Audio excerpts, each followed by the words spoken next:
ओला dock YouTube channel को subscribe करें और बेल आइकॉन को दबाना मत भूलें। अस्सलाम वालेकुम, मेरा नाम कंवल कुरैशी है और मैं रजिस्टर्ड डाइटिशियन न्यूट्रिशनिस्ट हूँ।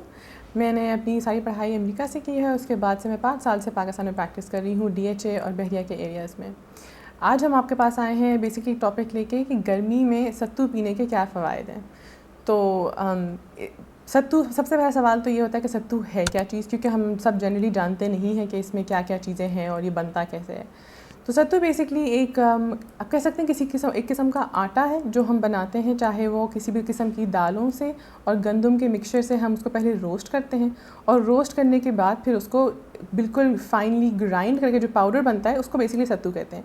यूजुअली इसमें जो दाल इस्तेमाल होती है वो चने की दाल होती है, और चने की दाल के साथ आप जिस किस्म का भी आटा मिक्स करें, आप कोई गंदम मिक्स करें, उनको मिक्स करके जो आप फाइन पाउडर बनाते हैं उसको सत्तू कहते हैं। अब उस सत्तू को बेसिकली डिफरेंट किस्म के तरीक़ों से हम इस्तेमाल कर सकते हैं, चाहे वो सत्तू के पराठे हों, सत्तू के लड्डू हों, सत्तू का शरबत हो।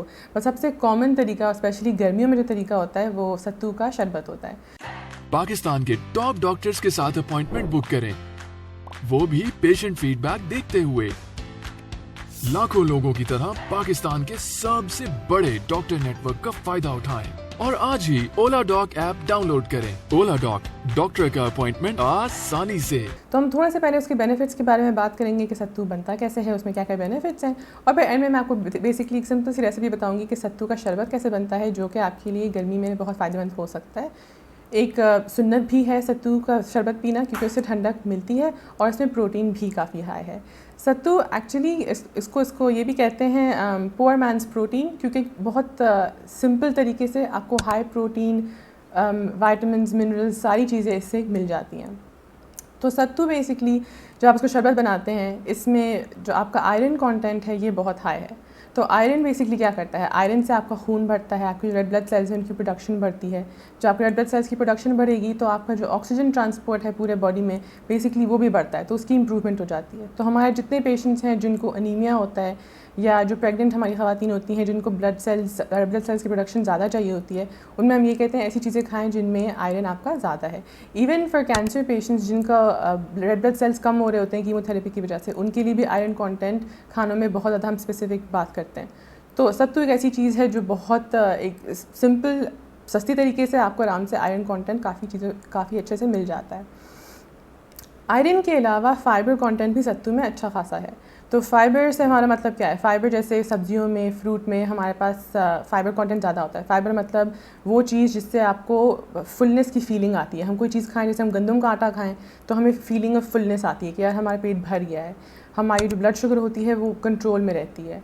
हमारा जो डाइजेस्टिव सिस्टम है, हमारा हाजमा बहुत बेहतर हो जाता है। तो सत्तू में फ़ाइबर कंटेंट काफ़ी हाई है, जिसकी वजह से हमारा वेट का भी इशू काफ़ी कंट्रोल में रहता है, क्योंकि हमारा पेट भरा हुआ रहता है, हमें आसानी से भूख नहीं लगती। And at the same time हमारा जो डाइजेशन है, हमारी जो बाउल की मूवमेंट्स है, अगर हमें कॉन्स्टिपेशन का इशू है तो वो सारे इशूज़ भी साथ में रिजॉल्व हो जाते हैं। तो very very simple and easy कि हम इसको आराम से ले सकते हैं। फ़ाइबर भी मसला हल हो रहा है और हमारा आयरन का मसला भी हल हो रहा है। फिर तीसरी चीज़, हमारे जो सत्तू का जो पाउडर है जो बनता है, इसमें मैग्नीशियम और पोटाशियम दोनों की कंटेंट काफ़ी हाई है। अब दोनों का रोल एग्जैक्टली क्या है, ये दोनों जो चीज़ें हैं बेसिकली हमारी एपेटाइट को कंट्रोल करते हैं। हमें कितनी भूख लगती है, कितने अरसे से लगती है, तो उसकी रेगुलेशन होना ज़रूरी होता है, क्योंकि कभी कभी हमें बहुत ज़्यादा लगती है और कभी कभी हम कुछ नहीं खाते और हमारा वेट लॉस होना शुरू हो जाता है, जो कि अनइंटेंशनल होता है, तो वो भी हमारे लिए हार्मफुल होता है। तो जब हमारे पास मैग्नीशियम और पोटाशियम की अच्छी अमाउंट होती है तो हमारी जो भूख है, जो एपेटाइट है, वो अच्छे से कंट्रोल होती है। और फिर क्योंकि पोटाशियम कंटेंट इसमें अंदर हाई है, तो उससे हमारा ब्लड प्रेशर के जितने पेशेंट्स हैं उनके लिए फ़ायदा होता है कि ब्लड प्रेशर इसमें रेगुलेट हो जाता है। तो ये बेनिफिट्स भी इसके साथ आ जाते हैं। फिर चौथा पॉइंट जो हमारे पास आ जाता है कि प्रोटीन कंटेंट, विटामिन्स, मिनरल्स और आपके जितने इलेक्ट्रोलाइट्स हैं, इन सब का कंटेंट भी सत्तू में बहुत अच्छे अमाउंट से मिल जाता है। तो इन दैट सेंस जो आपके ख़वातीन के लिए लाइक मेंस्ट्रुअल क्रैम्प्स हैं, उनमें बहुत हेल्प करता है। जितने लोगों को अंडर आई सर्कल्स होते हैं, उस पर बहुत हेल्प करता है। तो ये सारी चीज़ें जो आपकी स्किन हेल्थ से रिलेटेड है, इनमें सत्तू जो है हेल्प्स सिग्निफिकेंटली, क्योंकि इसके विटामिन मिनरल कॉन्टेंट बहुत डाइवर्स है। तो it's very very helpful in that sense.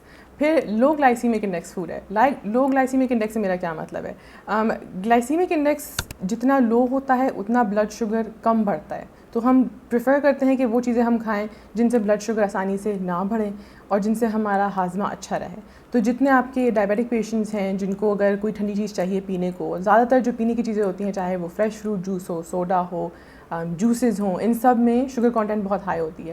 लेकिन सत्तू वो एक ड्रिंक है गर्मियों में पीने वाली जिससे ब्लड शुगर आसानी से नहीं बढ़ेगा।